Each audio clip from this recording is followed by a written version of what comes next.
Hello, my name is Dae-Han Song, and I'm a part of the International Strategy Center and also a part of the No Cold War Collective. Today, I have the great pleasure of talking with Cathi Choi, the Executive Director of Women Cross DMC. Welcome, Cathi. Thanks so much for having me. All right, so we'll get started. And just for our listeners, I guess just to have a bit of a background, like, the Korean War that was basically that started in 1950 and in 1953 was in effect just paused, right? It was just a ceasefire that has lasted for over 72 years. Uh, and of course, during that time, there's like a lot of moments of like escalating tensions. In the 1990s, Bill Clinton was even contemplating like taking out what like possible nuclear sites, and just massive like things that could trigger catastrophic war, right? And of course, the Korean War was massively destructive, right? We're talking about, I think they said that there were more bombs dropped in the Korean War and overwhelmingly in North Korea by the United States than there were in the Pacific theater of World War II, right? We just take massive amounts of destruction. And of course, there was a moment where a lot of that was going to be unleashed again. And of course, a lot of that led to just like rapprochement, and it started a certain process of diplomacy, and de-escalation. And I think there were different moments where I think achievements could have been made, but of course, in the United States, when the administration changes, all of a sudden, you go from, there's a learning curve, right? Where like a president like just tries to be very like, oh, pressure, pressure, that's the answer, like bringing North Korea down to its knees, and then eventually realizes that that's pretty much impossible. In fact, they realize that. Diplomacy is actually the only way forward. And by then, it's like the end of their term, right? And then the next president comes, and they're like, "Oh, you've been soft on North Korea," and then they're like, "Hard, hard, hard." And then by the end, they're like, "All right, all right. I think we finally understand that North Korea cannot be pressured to its knees." And of course, it hasn't for like over 70 years, right? Just like a massive blockade. Uh, they've gone through like some of the craziest experiences, right? Like I think different moments like natural disasters like devastated them.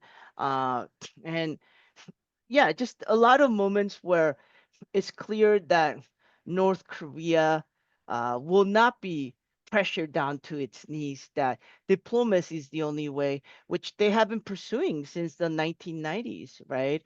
Ever since the end of the Cold War, North Korea has been reaching out to the United States to achieve a peace treaty. And of course, a lot of this has been done not from, I think, from the perspective of like, we're going to be supplicants. We're not going to like beg for peace, but we're going to come into a peace process from a position of strength, right? And I think a lot of that created like a dual track policy of diplomacy, right? When basically when there's pauses, when the United States stalls or pauses the diplomatic process, North Korea is like, well, if you're gonna pause talking to us, then we'll just go back to building nuclear bombs, right? And of course, the presidents, they say, all right, go ahead and do it. And then at some point, it's like, no, no, no, we want to talk again. And of course, we just see a cycle again and again with almost every single president. And yeah, I guess Right. perhaps I wanted to kind of ask from your perspective a little bit. Um, yeah, what has prevented a peace treaty from being achieved, or like, from your conversations with different people in Congress, whatnot, like what has been kind of the reaction, and what has been the conversation with a lot of people, which sometimes a lot of people are not even fully aware of this history and this trajectory. Well, yeah, I was actually just going to start off answering your question and thank you for laying out the decades of start, stop, stall promises, and then nadir of no engagement, and then potential. And so it's just this topsy-turvy, um, constant up and down, inconsistent policy towards North Korea, dependent on the executive branch, whoever happens to be in power in the US.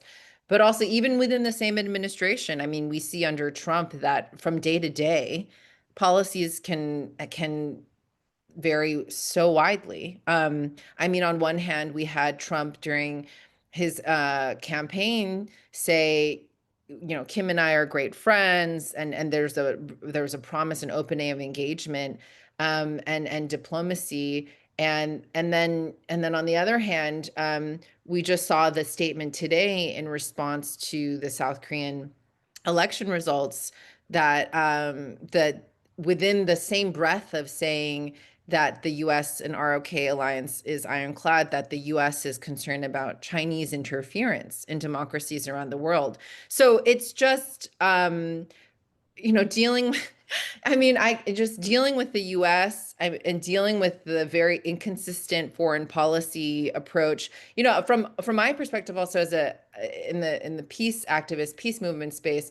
Well, number one, as you mentioned, is just also just amnesia, or just not even amnesia, just total ignorance of the history of the US Korean relationship. And a lot of what we do when we engage with congressional offices is actually just basic political education of staffers. I mean, I think something that people have recognized, as the US majority of the American public has been desperately crying for ceasing military aid to Israel, to stop sending our tax dollars to bombing, thousands of Palestinian children, is just what is our through line from being the American public to changing US foreign policy. And people have been calling congressional offices, people have now been calling the State Department and realizing, how do we democratize this process? And a lot of it is actually the individuals in these offices and just educating them on what the US is doing, what we have done in these countries, why we have almost 800 military bases around the world. And when you are starting to talk face to face with some of these folks, you realize, like, oh, I mean, some of it is intentional and is like a part of a concerted effort of militarism. But as you said, it's like the Korean War is called the Forgotten War here in the United States. So a lot of it is just educating from the ground up of why it is we've had decades, which is, as you said, Dae-Han, is a lot to do with U.S.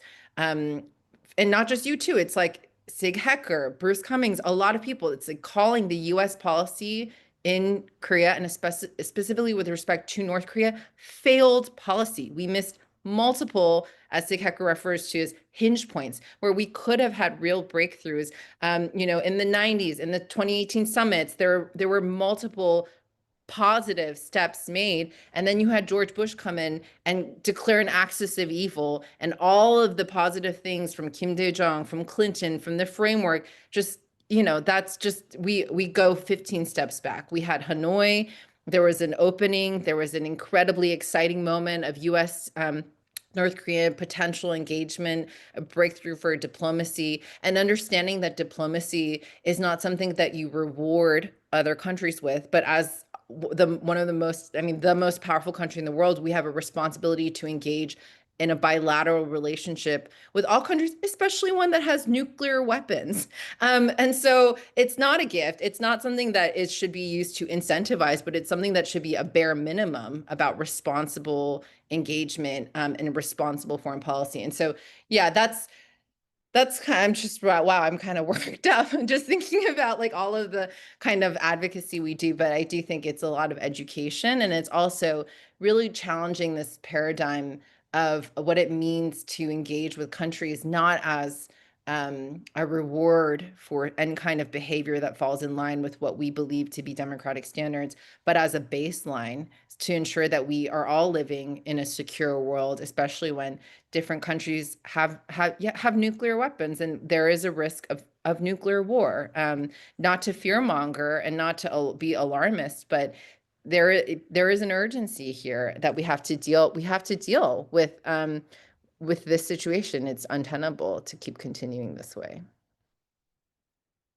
Thank you. Yes, I mean, it's kind of like it's hard not to get worked up when like looking when just covering the history of like failed diplomacy. And I think like when you just mentioned the Trump administration's response to the current recently elected just a few days ago elected president here in South Korea, it's pretty wild, right?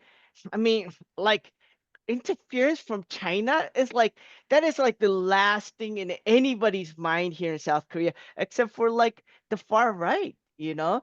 And I think like Trump, it's like the equivalent of Trump. I don't think maybe Americans understand how it might sound just like a nudge, or it might sound like something very small, but I don't think people understand how big the statement is, right? It's the equivalent of basically like having a gunboat like on your coastline, and they just shot a few rockets, or not rockets, a few like cannonballs into into your coastline, right? Like just the warning shots, like yo, like if you consider any notion of like some sort of like balanced diplomacy, or even independent foreign approach to navigate like all that is happening here, like we're gonna just we're gonna put you in order. And that was pretty wild, right? um Yeah, so and I I'll guess just oh yeah, no, go ahead. go ahead. Well, I was just gonna share. I mean, you've witnessed more than me, but when I was in South Korea, and from photos that I had seen even before, the MAGAification, or just, I know that the South Korean far right has a long, decades long history, dating from, Syngman Rhee through the present day of supporting military dictators and this highly militaristic way of thinking. But there was something unique that bears mentioning, which is why stop the steal as a slogan was everywhere in Gwanghwamun. Just a few days ago when I was there, why was the US flag tied to the ROK Taeguki flag? And why were largely an older population all day they're talking about far right, conspiracy theories of CCP influence. And so why is it that Steve Bannon to Matt Schlapp to now you have Yoon Suk Yeol, and what is going on here where this and you also have Representative Young Kim here in Southern California talking about these same talking points of um, referencing CCP influence in the South Korean elections. And I think that's something that we have to really pay attention to, especially those who are invested in preventing another Cold War or challenging this inevitable Cold War framework. Um, why that this South Korean election and democracy rhetoric is being shrouded in this sort of accusation or non-accusation of quote unquote Chinese interference. And this is also happening as the Trump administration has been talking about, or that there have been reports of possibly moving USFK forces, several thousand of them, to Taiwan, and really shows what the US is doing in Korea, which is, so many Korean folks I talk to, or just generally people I talk to, say, well, they have to be here to protect us against the North Korean threat. But just remembering that the US is there for its own interest, which is to counter China. And that's why they would even consider moving troops over to Taiwan. So, Sure. And I mean, I just want to kind of chime in there with the fact that like if the US military is meant to protect South Koreans, why is the US military like south of Seoul, the largest, where almost 50% of the Korea's population is in the Seoul metropolitan area? But basically the US military used to be inside of Seoul itself, and then have also like kind of like positioned towards like North Korea, but now they're actually behind the civilian line. So if anything happens, it's the civilians that are going to be protecting the US military, right? So I think this notion that um, that the U.S. is here to protect South Korea is a bit preposterous, right? It's a bit crazy, right? Um, all right, so I kind of wanted to segue a little bit to the last question, uh, and basically, I think like the first Donald Trump administration, his first term, kind of showed us that Trump can basically, go from fire and fury all the way to like rapprochement and like actual like diplomacy. And in many ways, he actually created historic peace moments, right? Or historic moments that could lead to that had the potential, they were pregnant with peace, the possibility with peace, right? When he actually met with Kim Jong Un, and they basically, they went through a process of like conversations, a lot of these things, and at the last minute, of course, Donald Trump, he like just walked away without a deal, right? At the last minute, uh, I think, much to the shock of North Korea, and much to the shock of a lot of Koreans, that were hoping something to happen, right? Um, and South right now, we're kind of seeing lots of parallels to that first moment, right? I think like Lee Jae-myung, he's a liberal president with the Democratic Party, kind of like Moon Jae-in, who was the liberal president from the Democratic Party at that time. That kind of like opened up the the the path, right, towards conversation between Trump and Kim, and I think Lee is trying to do that again, right? I think, for example, Lee Jae-myung, he has mentioned that he would support like Trump's efforts to resume North Korea-U.S. dialogue, and he even stated that he would consider nominating Trump for a Nobel Peace Prize, right?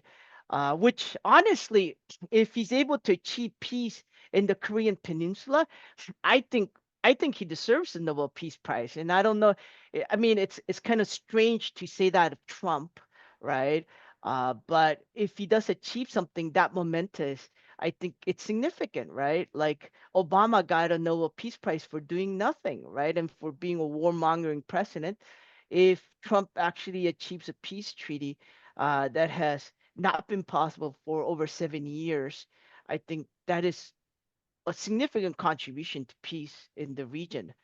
Um, so yeah, I guess I kind of wanted to ask you what are your thoughts, right? Now, we shifted from President Yoon that had a very hawkish approach to President Lee that is openly stating that he would support like efforts again between Trump and Kim. And yeah, what do you see as kind of like the possibilities of something opening up or happening during the second term for Trump?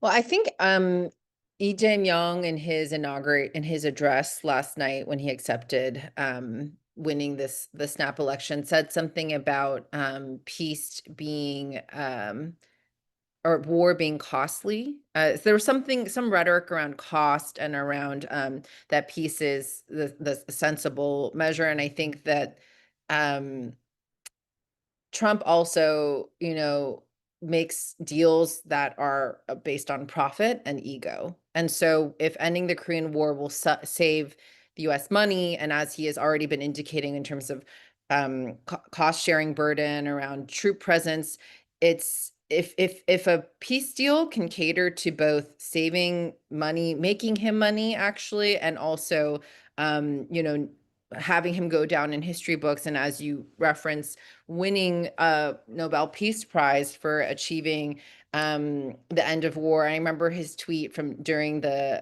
his first administration of ending the longest forever war, ending the Korean War, and so I certainly think, like many have said, it is a possibility that within this administration there could be a real breakthrough around the peace process. But because of what I just outlined, which, as you and I know, Dae-Han, as those who are really the believers in peace and diplomacy and against Cold War, no, a profit-driven, ego-driven method of a peace process is not going to sustain very long. And I think people have also talked about the rare earth minerals that are in North Korea's landscape, and what Trump as he mentioned about building a Riviera and the Gaza Strip, like we have to make sure, regardless of what kind of breakthrough there might be, that we, as civic society activists, need to ensure that it's not something that ends up being exploitative, that ends up actually harming more everyday people, both in North Korea and South Korea.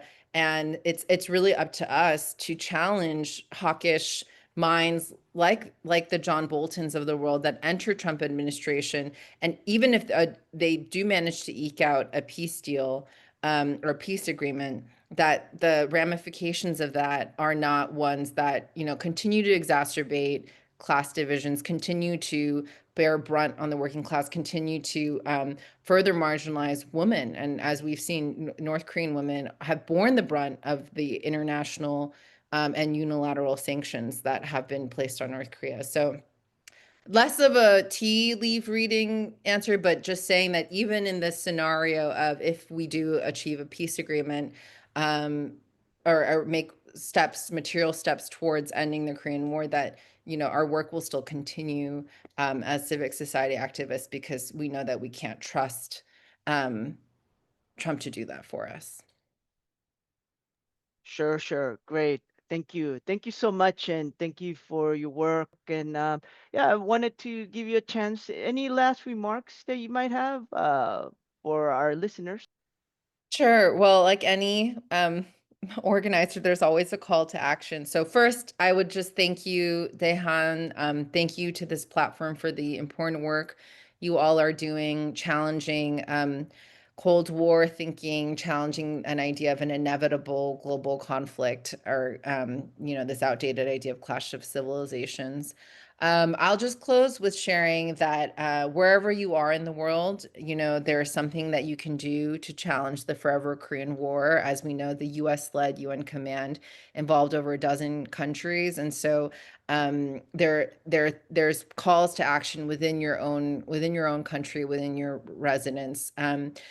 For those in the US, we have a advocacy week every year, and then the Korea Peace Advocacy Week is beginning in the coming days. So please just continue to follow Women Cross DMZ and Korea Peace Now for updates on how you can push your own representative, push the different power brokers within the U.S. government to end this forever war. And as always, just continue, please, to support our work, our educating, our organizing, and our advocacy that we've done for 10 years and will continue to do. Great. Thank you so much. Thank you.